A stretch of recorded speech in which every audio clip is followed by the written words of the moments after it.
It's Song Talk Radio with Michael, Neil, Phil, and the gang. Welcome to Song Talk Radio, the show with songwriters talking to other songwriters about the craft of songwriting. Duh. We share tips, tools, and techniques, and together we all become better at writing songs or your money back. I'm your host. I'm your host, Mike Proudfoot, and with me are the members of the Song Talk Radio Action Team, my co-hosts, Phil Emery and Neil Modi. Phil, how are you? I am very excited for reasons that we'll get into a little bit later on. All right. And Neil, you? Yeah, doing quite well. I just had very excited, moderately excited. Moderately excited. I just had a thought when you did that intro. Like maybe we should stop saying that we're a song or that we're a podcast about songwriting and see if our guests or our listeners can guess by the end of the show what we're actually talking about.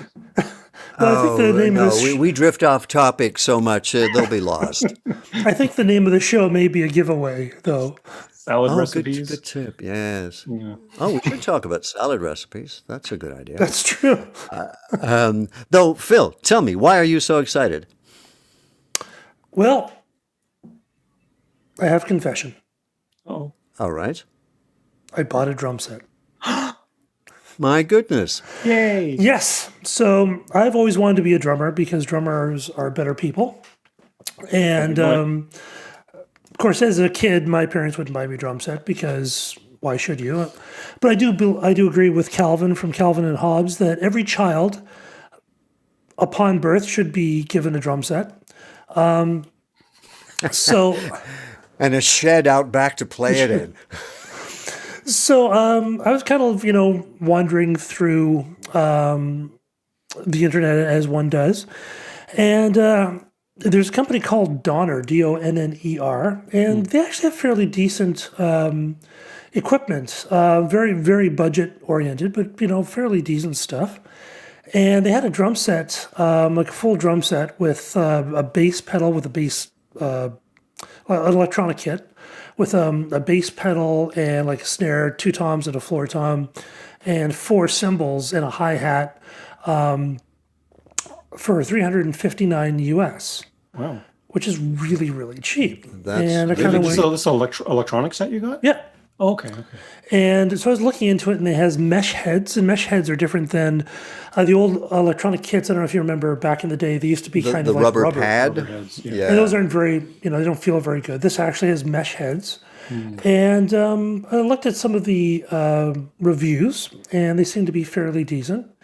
And now they have great drums, electronic drum kits by Roland and Yamaha, but they're like $1,000. Not for $350. Yeah. No. So, for something like $1,000, I'd want to go and try it. And of course, with COVID, you can't go and try things. But I thought for $350, which is $450 Canadian, and it's, free delivery, I'd give it a shot. So it comes with a drum throne, sticks, basically everything, the sticks, the drum throne, the head, and all the equipment, and a pair of headphones. Not that I would use it, but for $350 US. What's the brain like? Is like a lot of sounds in there? It says 225 sounds. I mean, how good they are. But mostly it'll be kind of fun. Well, you can use it to trigger like a MIDI connected devices. Yeah. So maybe I'll use it for recording. I mean, I do kind of play drums somewhat. I think most musicians kind of somewhat play kind of drums. Not me. I'm not really a musician. But I am a drummer, so I'm not really a musician either. So it all kind of works out. So I thought, for $350, I would give it a shot. So I got the announcement or the text that it's been shipped from Alberta. So it's not even from US. Pure Later Ground. So maybe I'll get it next week. And I think I'm going to probably do a video review of it at some point, but I'll also update the listeners when I get it and see what it's like. And that would be great. Yeah. Yeah. So I've always wanted a drum set. And wonderful. Oodles of fun. Yeah, my piano tuner comes tomorrow, so I'm excited about that. Oh, Which will that's cost good. probably as much as the kit. That's true. You have an acoustic piano. I do, for real one, a Wow. Heinzman. So, yeah, I'm hoping it can be made pleasant to hear. Yeah, it's always a good thing. Nothing So I'm worse than an excited out of about tune that. piano. The way you've always wanted a drum kit, I've always wanted a piano. So I got one. I just need to get Ah, it tuned, I hope. Mm, So neat. very And nice. so we should move along a bit. Neil, I just wanted to ask you, before I get to you, so during the show, I just wanted to remind our listeners to please feel free to send your comments and questions to @SongTalkRadio on Twitter, Facebook, or Instagram, or you can actually email us at feedback@songtalk.ca, and we'll share them with the audience. And here's some proof. Neil, would you like to share Yes. something with the audience? So it was a couple of weeks ago. We shared. We had our show about our listener songs who contributed to our songwriting challenge. That's now been going on for several months. We're getting a lot of mileage out of this thing. And the songwriting challenge, of course, was to write a song with a single chord progression. And a whole bunch of listeners sent us in their songs, and we spent the episode listening to them and giving them a little bit of feedback on their songs. And we heard back from a couple of those songwriters / listeners. We heard back from Jeff Putnam, who submitted his song "Life Is Hard." He says, I enjoyed the final podcast of the Songwriting Challenge. It is encouraging to hear the great vocalists, musicians, and writers who listen to your show. Thanks for your comments on my song, Life Is Hard. I knew the song was weak on the back end. Thinking I will go back in and make some revisions, and the thoughts and comments you all made will be very helpful. So thanks for Oh, getting well, back good. to us, Jeff. And, Well, and Jeff, we'd we like look to forward hear to it when hearing you're your updated version of the song. yes. It'll be great. We'll be sure to share that if and when we get that. And Mark Ippolito, who shared his song "Another Mother's Son," he says, super grateful, guys, for including Another Mother's Son in this week's podcast. I particularly enjoyed the discussion it sparked between the hosts. It's a difficult topic, and the song is doing exactly what I hoped, getting folks to reflect and discuss where they stand, and perhaps even motivate them to take action. As an artist, getting someone to see a subject or think about a topic through mine or another person's perspective is my highest aspiration. Peace. And of course, his song was about capital punishment. And that Yeah, fellow and we did have a was- good discussion about that. yeah, so. which sparked a really interesting discussion between us. So thank you, Mark, for getting back to us on that. And yeah, we definitely enjoyed having your song on the podcast. Our listeners Yeah. are awesome. They're best. Yeah, keep those songs coming in. We'd love to hear from you. Speaking of hearing some songs, tonight we have, I think, a superstar in the making. She has a voice that has been described as timeless by some and haunting by others. She brings her incredible vocal tone and original twist on every song she sings, whether a great interpretation of a cover song from Radiohead, Leonard Cohen, Lady Gaga, or to one of her catchy originals. So let's just take a little bit of a listen to the song that we're going to play in full tonight. Give it a go, Phil. Thank you.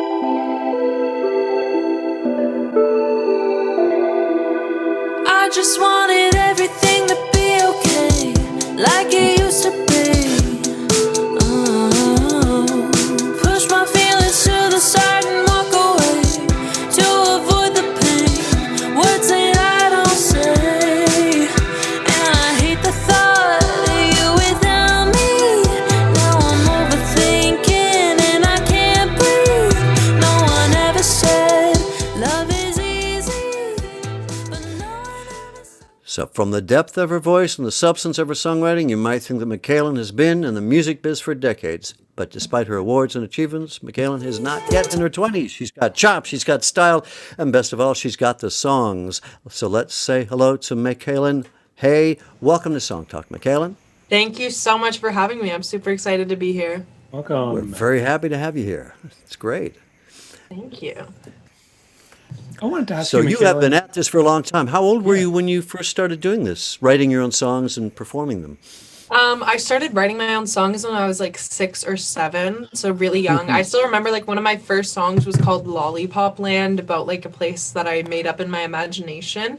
But I started like recording them when I was 10. I recorded a song for my best friend Avery's birthday. It was for her 10th birthday, and it was called Avery's Song. Very clever title there. Thought really long and hard about that one, but always have room for improvement. And I started performing and doing gigs. Like, it started out with open mics when I was like 10. which was super fun because like when you're 10, like you're going to all these new places, and like I didn't have to carry my piano, my dad did, so it was really great for me. But I started out pretty young. Yeah, I say I started writing songs when I was like 6. Wow. Now, when you were playing, performing that young, were others in your family doing that, or was it just you with the support of your family?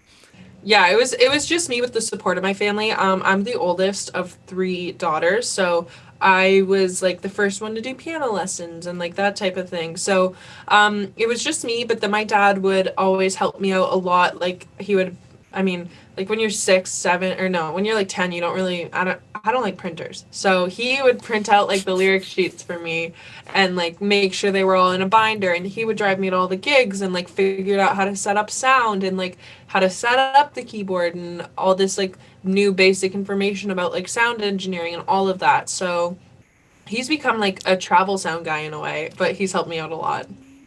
So did you Instead of just having a hockey dad, you had a roadie dad. Exactly, it's perfect. so did you what sort of brought this on, this wanting to do music at 6? Was it just something you always wanted to do? Did you see something on TV that you like, what made this happen?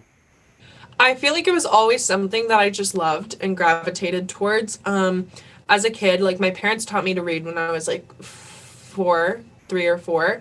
So I started reading books then and I loved it. And I also was I had a huge imagination as a kid. So I would always be telling stories. Like on the bus, I remember getting in trouble because the bus driver was like, "You're always telling stories." And I was like, "Okay, well, what about it?"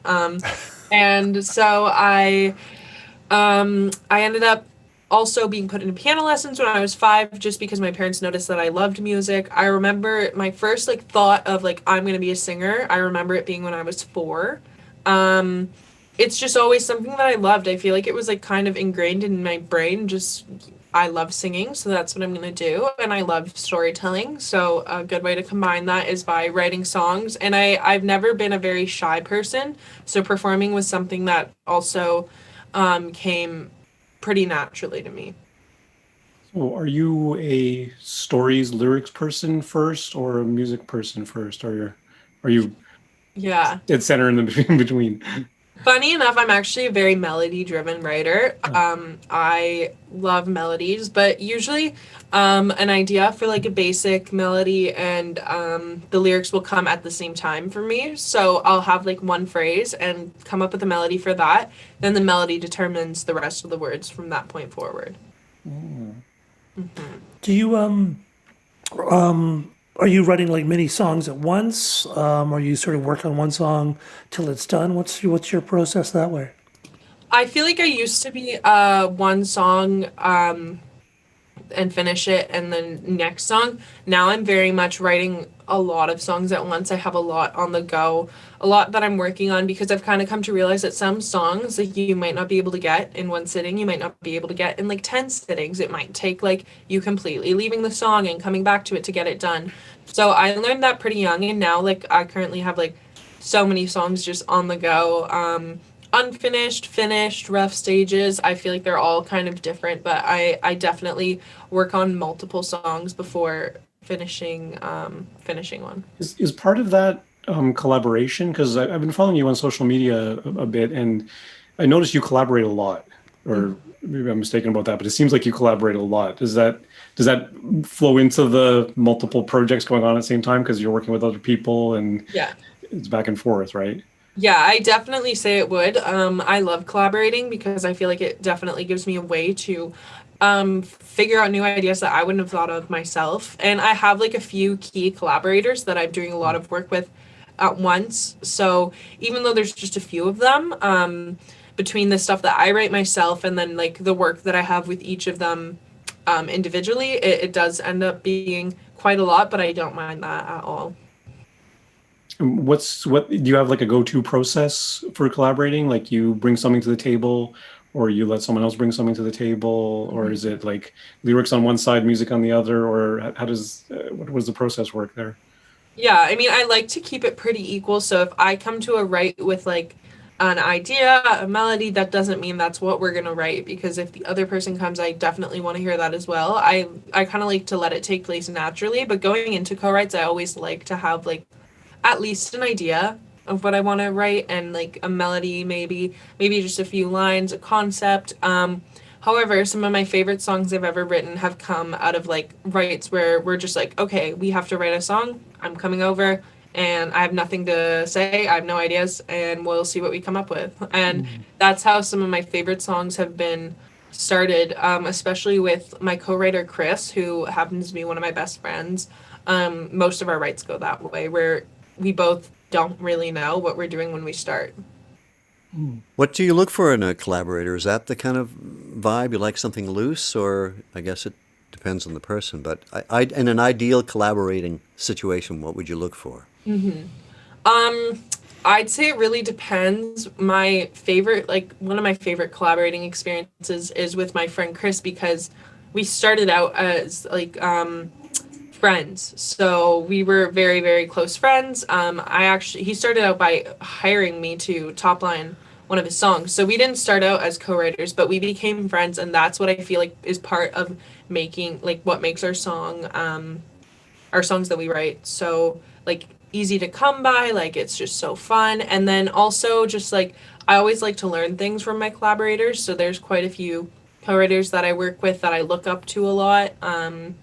And those are always amazing. I'd say I don't really have like a set criteria type of thing for what I look for in collaborators. I like to kind of try everything out and just see where it takes me, because it can take you to very interesting places. We had, I don't know if it was one of our guests or I heard this at some point before, where if you're collaborating with someone who's fresh, like you've never met them before, for instance, or you maybe know a little bit about them, but they're not like a good friend of yours, it's a good idea to start the session by just talking for like 2 hours. Yeah. Right. Just like talking about whatever comes to mind about life, about whatever, and sort of get the vibe from each other as personalities. Yeah. And then that feeds, like you say, that feeds into better songs. Yeah, I definitely agree with that. And that's something that a good friend of mine, a Canadian writer, Roseanne Baker Thornley, she's really great about that, because sometimes we'll go like a little while without seeing each other. And then when you see her, you catch up before you write the song. Mm-hmm. So you have a bunch of stuff that you talked about. And I definitely love that approach as well. Do you have any tips about trying to find collaborators? Because I think there's lots of people who want to collaborate, but they have no idea how to even get started. Mm-hmm. I say there's no harm in reaching out. I found a lot of my collaborators from the Songwriters Association of Canada back when I was like 10. I joined, and they had the songwriting challenge, and that's how I met so many collaborators of mine.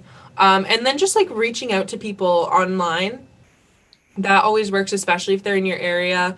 Like a lot of my co-writers and collaborators I've found through word of mouth. I've heard about them, and then I send them an email or they send me one, and then it's simple as that. Just because a lot of musicians and songwriters I find have their email posted everywhere, right? So like no harm in reaching out. Like what's the worst they could say? No, and then you find a different one.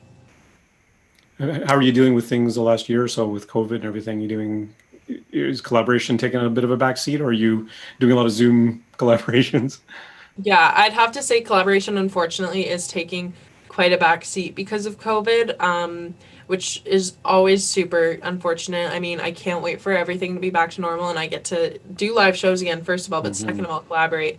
Just because Zoom is great for a lot of things. It's just the delay can kind of be extremely annoying when you can't like sing with your collaborator at the same time or like do things simultaneously.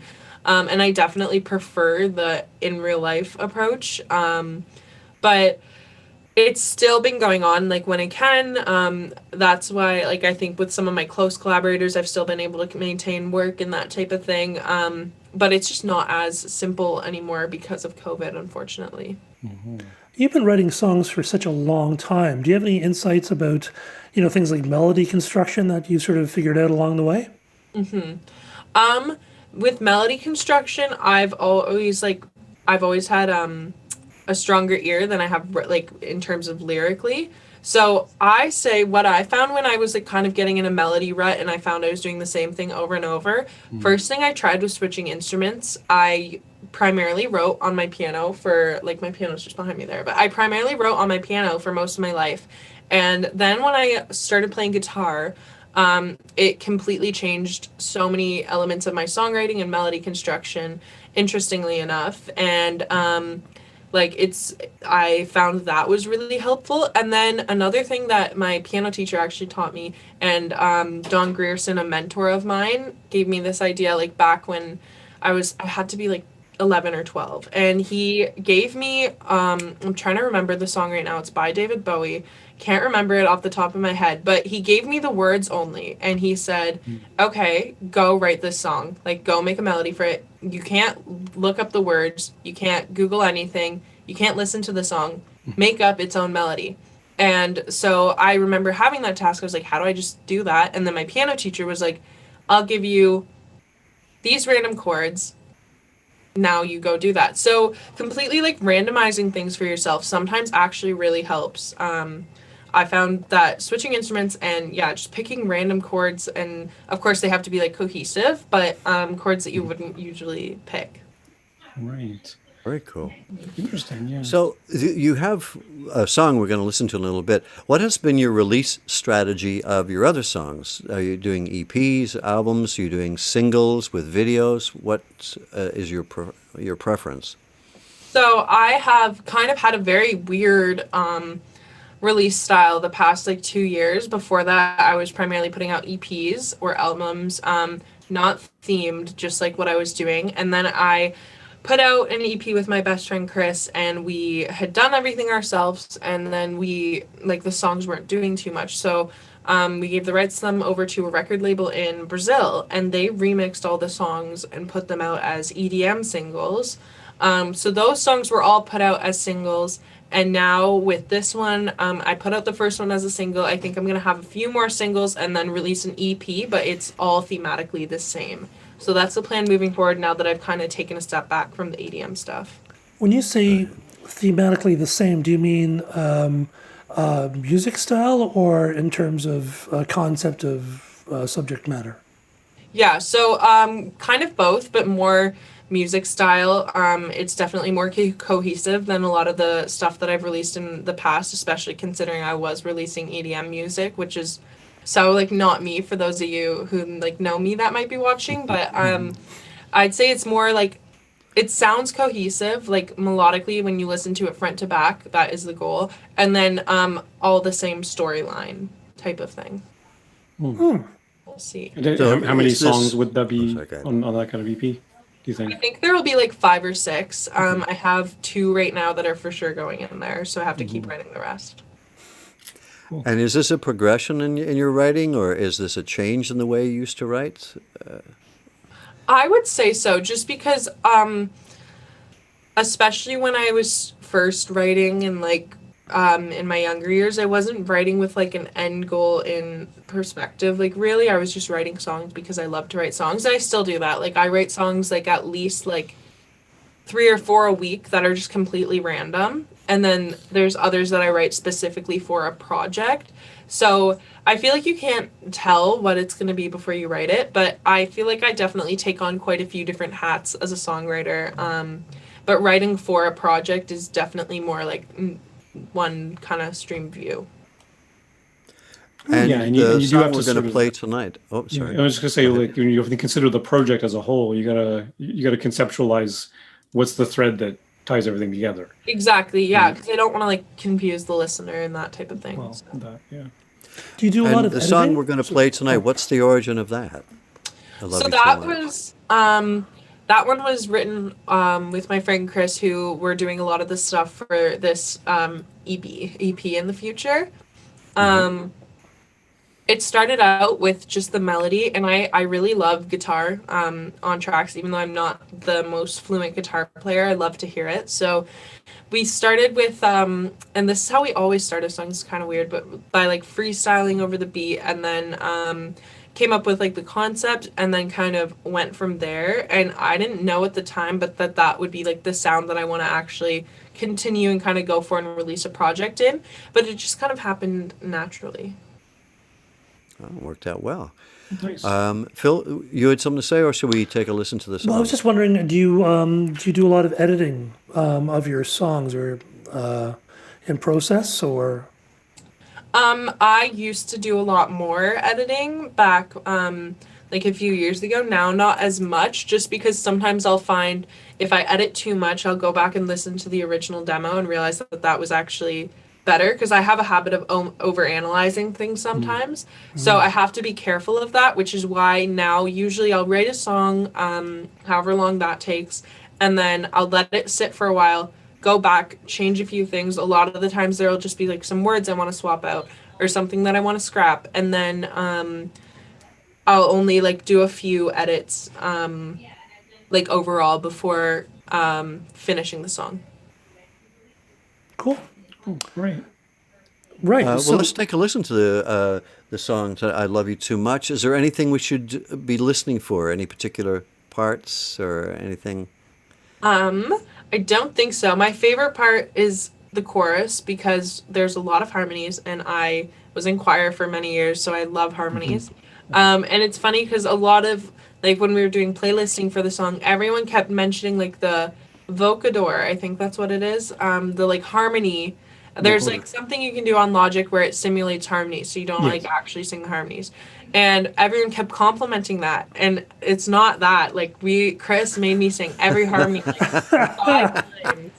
And so I have to make that disclaimer because he grilled me for those harmonies. But yeah, that's my favorite part of the song. So they're not artificially created; they're natural and homegrown harmonies. Yes. All right, we'll listen Created for from that then. choir trauma.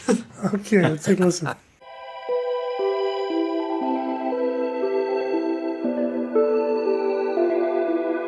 I just wanted everything to be okay, like it used to be. Push my feelings to the side and walk away to avoid the pain. Words that I don't say, and I hate the thought of you without me. Now I'm overthinking and I can't breathe. No one ever said love is easy, but no one ever said it'd be this hard. And I can tell that you can tell that something isn't right, but I just wanna know who you've been talking to all night. Feeling like we're fading, yeah, I'm feeling out of touch. Know that you don't treat me right, but I love you too much. Way too much to quit, too much to leave. I can't let go. I keep trying, you go silent. Feels like I'm alone. It's the little things that seem to bring me down in my feelings now. Got a lot of issues that we work around, filling me with doubt, and I'm tired out. I know you're no good for me. Still I try, but I can't leave. No one ever said love is easy, but no one ever said it'd be this hard. And I can tell that you can tell that something isn't right, but I just wanna know who you've been talking to all night. Feeling like we're fading, yeah, I'm feeling out of touch. Know that you don't treat me right, but I love you too much. Way too much to quit, too much to leave. I can't let go. I keep trying, you go silent. Feels like I'm alone.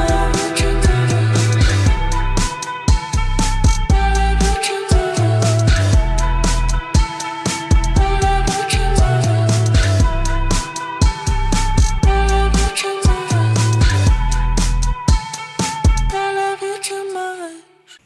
Awesome. Oh yeah, Thank you. Very cool. yeah, Thank you. yeah. Neil, what are your thoughts?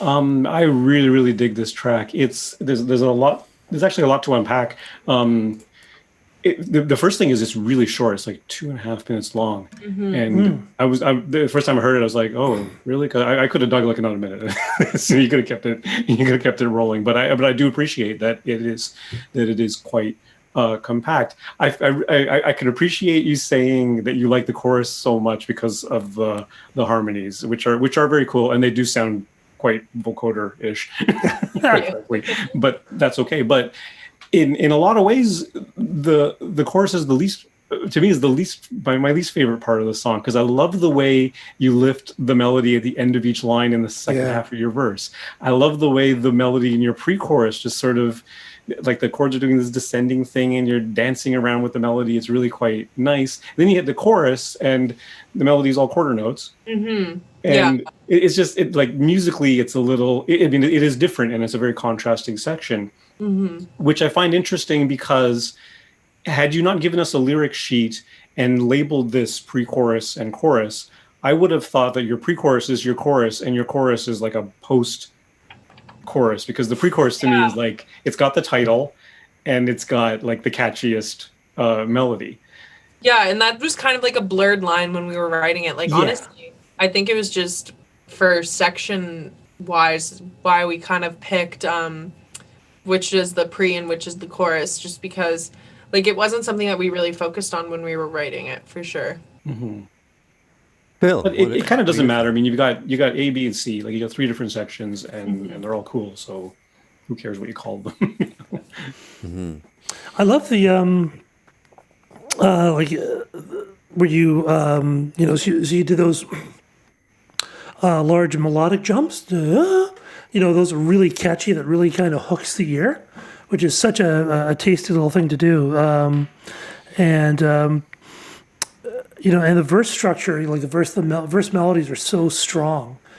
And what's interesting is that this doesn't sound like other stuff. Like your pre-chorus doesn't sound like a lot of other EDM stuff. Like there's kind of, like all music has a style. I mean, for a while, all alt music was, quiet verse, loud chorus, and that was the way things were done for a while. So all music has a style, and they do tend to refer to each other. Whereas I thought your pre-chorus really sounded very original. Like it didn't really sound like other kind of like-minded stuff, which is so refreshing. And the variations, like you did wonderful variations in the pacing of the verse. So you had like a very regular sort of melody, and then you had like that nice little sort of change in the rhythm at the end of the line, which was again just wonderfully crafted, very careful, very subtle. And it's like you have a great voice, but you're not someone who's trying to, like some singers want to show you that they're a great singer, and all they do is all this stuff all the time, which gets kind of dull after a while, frankly, to me. After about 2 times, you're like, okay, you can sing, big deal. Where all the stuff that you've done, they're like all the variations, all those little hooks are very deliberate and very specific. And it's such a wonderfully crafted song, just brilliant stuff. Thank you so much. I think the difference between those two things is vocal acrobatics for the sake of vocal acrobatics, but the way you've done it is you've tied it closely to the lyrics. Which gives it more substance, gives it more meaning, and it's not just melody for the sake of melody. Yeah, thank you. Yeah, it all connects very nice. One of the things that I liked about this, and I agree with what the other two said, is also that, and this is a thing that I like, and you did it really well in this, is that the lyrics sound conversational. There's nothing kind of constructed or overly poetic. They sound like what a person in that situation would say, yet there's still wonderful melodies that fit with it. So, it came across as very nicely heartfelt about the person who's in that situation. Thank you. You could imagine them saying that without singing it, which is not easy to do with lyrics. Is that your approach? Are you more sort of a conversationalist kind of lyric writer, or do you kind of do more poetry stuff, or is it both? Or I definitely think I'm more conversationalist most of the time, but there are some cases where I try to make it more poetry sounding lyrics. It really depends on the song and the melody too. Do you write abstract lyrics sometimes? Sometimes, yeah. Like I just finished a song yesterday, and like the first like verse was like, I had a dream a meteor was hurtling towards me, the kind that wiped the dinosaurs out clean, allegedly. It was just a dream. So like weirder songs, like songs that like maybe wouldn't relate to every person. But I find that honestly, those songs sometimes tend to resonate like with people more, and they tend to like them just as much as they like the songs that are more relatable in a way. Yeah, I think there's a place for both. I mean, you know, but yeah, Yeah, you that wanna does sound intriguing. scratch all the I like that. itches. Yeah. I was I've curious got about. Sorry, Go go ahead, ahead. Mike. Yeah. Oh, I was curious about one thing about when you write songs. Phil had just sent us an article about bridges and music, and part of that article was the woman who did driver's license, and she said she was conscious when she was writing the bridge that it would be something good for TikTok. Do you think about pieces of your songs like that, or how? Because nowadays most people listen to music on YouTube, or TikTok plays a great part in breaking new songs, especially for younger artists. Is that something that's on your mind when you're writing music? I wish it was more, honestly, because it is such a like good tool. TikTok can absolutely change somebody's life. I've seen it happen with so many artists that I know personally. They have a song that blows up on TikTok, and all of a sudden they're like, they have all this attention that they didn't have before to their music. I think now I'm definitely trying to be more consciously aware of that, with still staying like authentic to myself and what I actually want to say and what I want to write and that type of thing. Do you do a lot of social media?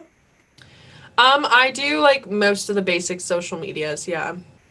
What does that mean? This part of the song, I wrote it for or because it'll be effective on TikTok. Like frankly, for this song, if I was going to do an Instagram post for you, I would use that pre-chorus. And there's your minute of like the juicy stuff, like Yeah. Yeah, exactly. I actually had one more question about the song itself. In your verse, like the lyrics are very, like Mike was saying, conversational, and there's a bit of a story here, and there's a bit of emotion, all that stuff, right? In both verses, you've got the second line is like, it used to be oh oh oh, and the oh oh oh kind of threw me because there's nothing else in the song where you do that kind of vocal hook, and I'm just wondering what the thinking behind that was. Like I don't want to say it was a placeholder for something else, but yeah. So that's the funny thing. A lot of the times I used to think that like every time I put in an O, I needed to replace it with words, but there were no words there. We actually added that after because we didn't want to put words there, and but I also didn't want just like empty space, and it was also kind of like absent-minded like feeling, like just being like, oh whatever type of thing. Just a very absent thought that like we put in because the person who is singing is like trying to deny these things, like brushing things off. So there were never actually words there, and we weren't going to put any in, but just felt like it made the song fuller, more full. Okay. Is fuller a word? I have no I idea. think nonverbal hooks can be very hooky, because it is something very often people will grasp onto, especially for the first listening. My generation, or there's been lots of those ones that where there's someone just does something with their voice, and that's what actually the first time you hear it, you go, "Oh, that's kind of cool," So I think And it can that's be. another thing. Yeah, I definitely love when I hear that in songs too. Like interesting, just like side melodies, just because my ear always kind of gravitates towards melodies. So I always like hearing those. Have you ever done that in a song, like really, really pulled that out and done just a whole section of just la la la's or something that's not words? Yeah. There's a few songs that are just not released. I think I've posted some of them on my Patreon account, but they're like the song that I want to release as the next single has like O's in the background type of a thing, and then there's like a few songs that are unreleased that have like a section specifically just dedicated towards melodies. And then sometimes I find if I write them and I don't like them, I'll use the melody that I came up with as a sample for a different song. So it can be cool. Yeah. Borrowing from yourself. Yeah, exactly. Yeah, because I think sometimes the lyric purists would be like, No O's, no laws, no laws. It's got to be meaty lyric Yeah. or nothing at all, right? So I think that's a nice, it's a good balanced approach actually, because clearly the lyrics are important to you, but like you say, like if it's a moment where it's cause for pause, and especially if you do have a song that's very meaty and heavy lyrically, it's not a bad thing to have a little bit of respite from that, which is just an OOO. Yeah, exactly. Well, because that's also what people will sing along to. Yeah. You know, so. Yeah, because as catchy as You your don't have to learn pre-chorus those is, words. it's a little Yeah, hard to exactly. remember that lyric that your pre-chorus. Like it's super catchy, but I don't know, it's a little hard to sing along to because it's got a lot of words. It's fast, yeah. So what's coming up next for you? Hopefully more singles. I'm trying to create like a lot of video content to put out right now, across like all my socials and stuff. But yeah, right now I'm writing a lot, and hopefully there will be more releases soon.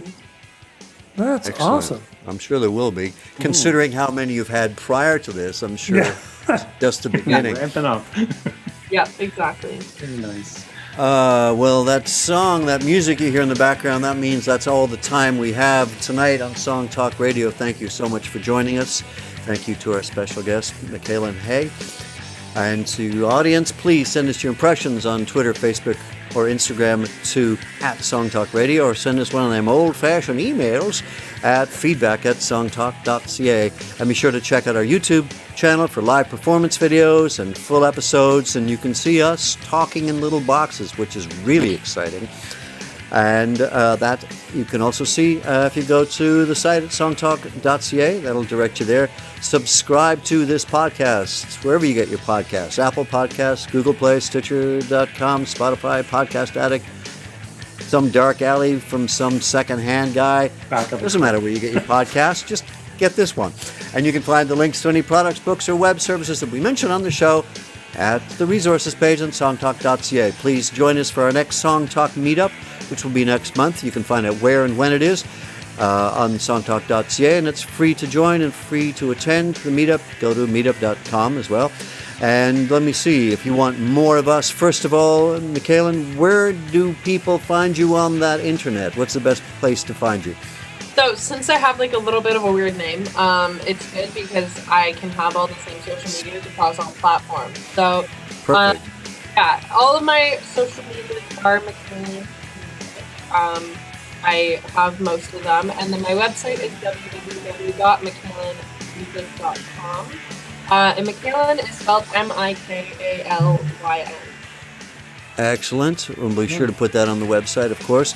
And if we want more of you, Neil, say, you and your new drums, where would we find you? Phil has a new drums. Right, I thought I said, I was pointing at him, but I meant Phil. Sorry. There's just too many damn drummers now on the show. I can't handle it. It's okay. We've only been doing this for 6 years. You can get more of me at philemery.ca. So my gesturing at you on my screen didn't help, huh? And Neil, where can we get more of you? neilmodi.com. We're so And you can find me Proudfit Proudfit 420 on Instagram. All right, that's it. Stop by the website at songtalk.ca to browse past shows and find out how you can be a guest. Thank you for listening. Please keep on writing and stay safe. Good night, everyone. Good night. True professionalism. Billy Butter. I'd like to have some new drums. You gotta get some of them fancy electronic drums. No room in my tiny condo van.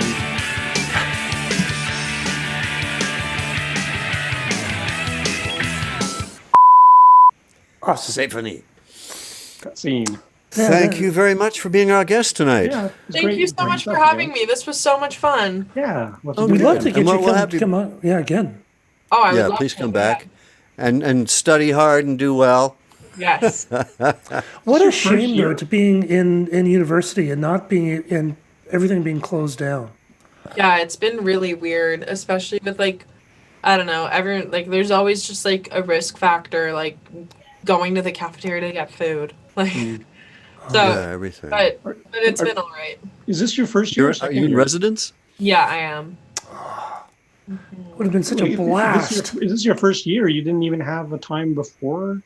No, yeah. Uh, Yeah, Well, but you'll still have more. It would Yeah, be worse if it was your exactly. final year. yeah. Yeah, at least you won't be the Ignorance is kind of graduating bliss. class under Like, COVID.